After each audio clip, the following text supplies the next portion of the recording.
These are the references for this video. So today I'm going to be explaining epistasis in my favorite plant, the pothos. So I've created a pathway that brings us from green leaves to variegated leaves to yellow leaves. So enzyme 1 is needed to go from green to variegated, and enzyme 2 from variegated to yellow. So we see here that the big B allele inhibits enzyme 1 from creating the variegated leaf from the green. So that means over here, these two dihybrid crosses that we are going to be using, if they have the big B allele, enzyme 1 is inhibited and they are going to be staying at green.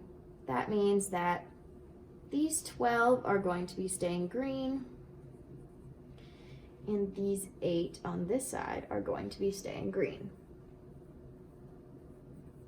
Next, if we don't have the big B allele, we are able to move from green to variegated. So that leaves us with these 4.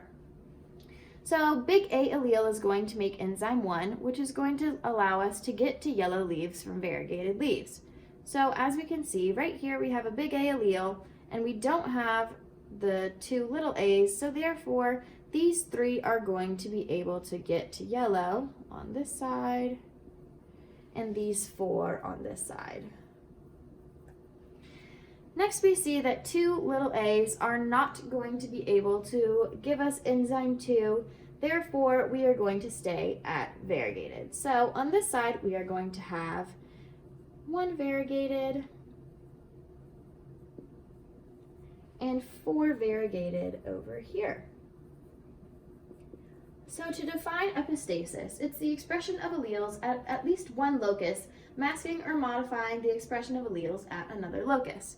So if we have the ratio over here, 12, giving us 9 plus 3, green, to 3, to 1, these three different phenotypes showing up from these total genotypes, that means we are going to be getting single dominant epistasis from our chart.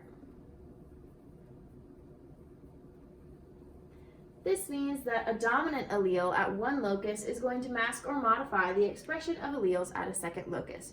Here we can see B is our dominant allele that is going to be masking this variegated phenotype from being shown, giving us only 1 variegated because these 2 that have the big B are masking the variegated and staying green.